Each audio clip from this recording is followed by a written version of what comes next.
अल Sadiq TV का इंतहाई मशकूर हूँ जिन्होंने आज मुझे इस टॉपिक पे बोलने के लिए बुलाया। मैं Haji Khalid Waheed as a cotton man चंद चीज़ें आपको साथ शेयर करना चाहता हूँ। कॉटन पाकिस्तान की तारीख में ये बहुत पुरानी है, बल्कि ये मोहनजोदड़ो से लेके इंडो पाक से लेके ये हमारे साथ बर्थ से लेके डेथ तक हमारे साथी भी है। बदकिस्मती से हमें इसके ऊपर तवज्जो नहीं दी गई। बीइंग ए ग्रोवर, मैं चंद चीज़ें आपसे शेयर करना चाहता हूँ। जब तक हम स्टेक होल्डर का ख्याल नहीं रखेंगे, क्योंकि कॉटन होगी तो क्वालिटी होगी, क्वालिटी होगी तो जिनिंग होगी, जिनिंग होगी तो स्पिनिंग होगी, स्पिनिंग होगी तो वीविंग होगी, तमाम स्टेजेस चलती रहेंगी। लेकिन जब तक हम ग्रोवर का ख्याल नहीं रखेंगे, हम कॉटन को बढ़ा नहीं सकते। बदकिस्मती से पिछले 10 साल बल्कि 20 साल से हमारी जो क्रॉप है वो जिग जैग, कभी अप हो जाती, कभी डाउन हो जाती है।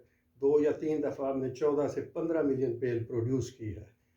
बदकिस्मती से 85 में हमारे पास 5 मिलियन बेल थी, आज हम अभी तक 3.7 मिलियन बेल पे पहुँचे हैं।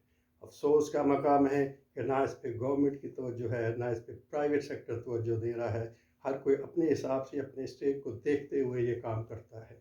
सबसे पहले आप ग्रोवर्स का ख्याल नहीं रखेंगे और जब तक आप अच्छा सीड नहीं देंगे। सजेशन तो हर कोई दे देता है कि सीड आ जाए, सीड आएगा कहाँ से? अभी आपकी क्रॉप बिल्कुल श्रिंक हो गई है, तो सीड का बहुत बड़ा प्रॉब्लम है। किसी को कोई पता नहीं जो सीड मार्केट में अभी नेक्स्ट ईयर के लिए बन रहा है वो कैसे बन रहा है और क्यों बन रहा है और उसके क्या फिनोमेना है, क्या उसकी चीज़ें प्रोड्यूस होगी, को नोबडी नोज़। कहीं दुनिया में ऐसा नहीं होता। सीड बेसिक चीज़ होती है। मैं पर्टिकुलरली सिंध के हिसाब से आपसे चंद चीज़ें बताऊंगा। जब हमारे पास वहाँ सोइंग का पीरियड आता है तो हमारे पास पानी की शॉर्टेज हो जाती है। बड़ी मुश्किल से अगर क्रॉप वहाँ लगती है, सोइंग होती है, उसके बाद बारिश आ जाती है तो सैलाब आ जाता है, फ्लड आता है तो सारी क्रॉप डैमेज हो जाती है। लेकिन ना क्रॉप इंश्योरेंस है, न सीड है। पेस्टिसाइड का फैक्टर देख ले तो वो आपको पता नहीं चलेगा क्या हो रहा है। तो ये चंद चीज़ें आपको करनी पड़ेंगी। जब तक आप ग्रोवर का ख्याल नहीं रखेंगे, ग्रोवर के लिए सब्सिडी देनी पड़ेगी और ग्रोवर्स को भी ट्रेडिशनल चीज़ों से हटना पड़ेगा। हमारे एक्सटेंशन वाले और हमारे एग्रीकल्चर एक्सटेंशन के अलावा जो भी एग्रीकल्चर की एक्सपर्टीज़ है मार्केट में, चाहे वो गवर्नमेंट के हैं, प्राइवेट सेक्टर के हैं, उनको तवज्जो देना होगी। क्योंकि अभी जो कॉटन का जो सब्जेक्ट है ना, या एग्रीकल्चर है, ये अभी प्रोविंशियल सब्जेक्ट है, ये फेडरल सब्जेक्ट नहीं रहा अभी।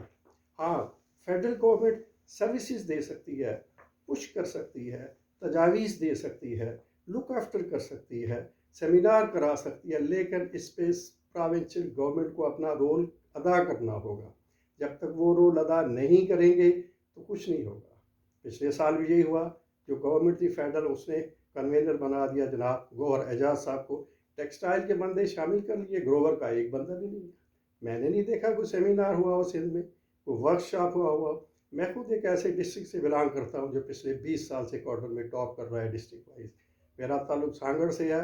मुझे नहीं पता वहाँ ऐसे कोई नुमाइंदा आया हो, कोई एप्टमा का आया हो। मैंने खुद देखा है। हमारे पास शुगर मिल एसोसिएशन है, वो सीड प्रोवाइड करती है। हर तीसरे साल के बाद नया सीड आ जाता है। उनकी एकरेज भी बढ़ती है, उनकी यील्ड भी बढ़ती है, उनकी रिकवरी भी ज़्यादा आती है।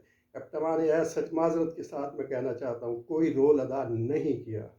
खाली उनको ये बातें होती हैं। सेमिनार इस्लामाबाद में होती हैं, क्रॉप आप फील्ड में आके पूछते हैं कि बढ़ी या नहीं बढ़ी। ऐसे काम नहीं चलेगा। मैं ये सजेस्ट करता हूँ प्रोविंशियल गवर्नमेंट को, चाहे वो सिंध है चाहे वो पंजाब है, कि उनको इसके ऊपर तवज्जो देना होगी। अभी से आपको तजावीज़ देनी होगी, अभी से सेमिनार करने होंगे, अभी से वर्कशॉप करनी होगी, अभी से डिस्कशन करनी, लेकिन ग्राउंड लेवल पे जाके फील्ड में आपको जाना होगा। ये नहीं कि किसी बड़े स्टेशन पे आके आपने किया सेमिनार, 4 बातें की और चले गए, ऐसे नहीं होगा। आपको ग्राउंड रियलिटी को समझते हुए सबसे पहले ग्रोवर का ख्याल करना पड़ेगा। सीड से आपको शुरू करना पड़ेगा, सीड प्रोवाइड करना पड़ेगा। सीड के बाद आपको फिर उसकी क्वालिटी चेक करनी पड़ेगी। आजकल देखें तो जर्मिनेशन ही नहीं है सीड में। ये दुनिया में कहीं नहीं होता कि सीड में जर्मिनेशन भी हो। दुनिया में 4 किस्म के सीड है, बेसिक है, प्री बेसिक है, सर्टिफाइड है, अप्रूव्ड है। लेकिन 90% जर्मिनेशन होनी चाहिए। हाँ, प्योरिटी के इश्यूज आते हैं, उसके ऊपर फोकस करना चाहिए। और नंबर 2, अगर जो क्रॉप बन भी जाती है, सीड आ भी जाता, स्टेपलेस गार्डन है, 132 स्टेपल, उसका एक ज़्यादा से ज़्यादा 20 सिंगल आप बना लेंगे। हमने तो लॉन्ग स्टेपल गार्डन की तरफ गए नहीं। हम किसी दौर में एक रोल होता था कॉटन एक्सपोर्ट कॉरपोरेशन का, उसने 1544 टाई बना के दिखाई, हमारी कॉटन ए इंडेक्स में चली गई थी। इस वक्त हम बी इंडेक्स में भी नहीं घूम रहे। 3.7 मिलियन बेल है और क्वालिटी का भी फिर इशू आ रहा है। आपको पता नहीं आपकी कॉटन किस ग्रेड की है, किस स्टैंडर्ड की है, किस लेवल की है, कोई पता नहीं। ना जिनर्स उसमें देखता है, ना कोई मिल वाला देखता है। तो ये तो नहीं कर, ऐसे नहीं चलेगा काम। आपको सीड सप्लाई करके फोकस करना होगा। ये क्रॉप है, ये नेचुरल फाइबर है, इसमें काफ़ी सेंटिमेंट्स आ जाते हैं। ग्रोवर बेचारा अकेला कुछ नहीं कर सकता, ग्रोवर पहले ही पिसा हुआ है। गवर्नमेंट अपने लेवल पे तो कर सकती है, लेकिन प्राइवेट सेक्टर को रोल अदा करना होगा। जब तक वो इस पे एंट्री नहीं डालेगा काम नहीं चलेगा। और दूसरा, आपको प्रॉपर जोनिंग करनी पड़ेगी। जो कॉटन का एरिया उसमें कॉटन ही ग्रो होगी।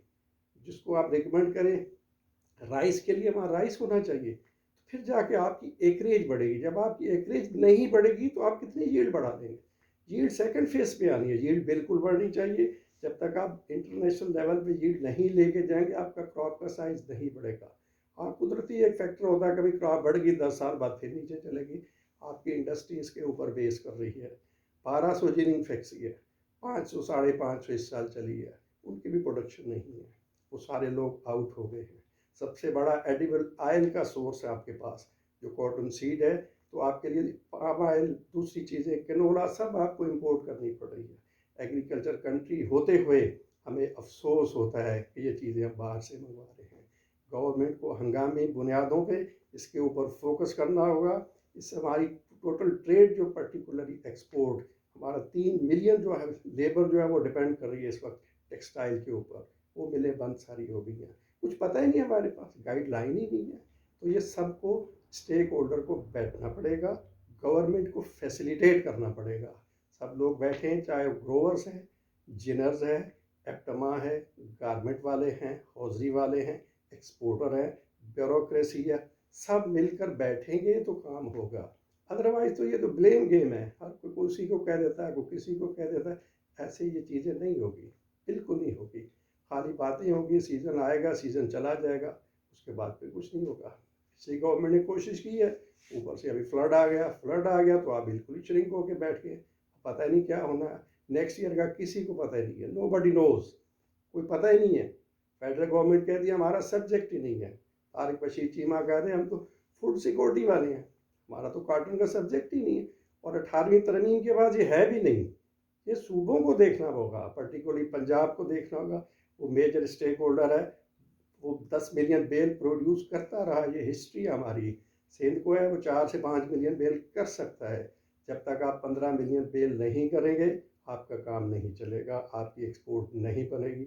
ना आप उसका अल्टरनेट है आपके पास। 65% आपकी एक्सपोर्ट और ट्रेड जो है सारी डिपेंड ही टेक्सटाइल पे कर रही है। टेक्सटाइल रोज़गार भी देती है। कॉटन को बढ़ाएंगे तो इंशाल्लाह सब चीज़ें ठीक हो जाएंगी।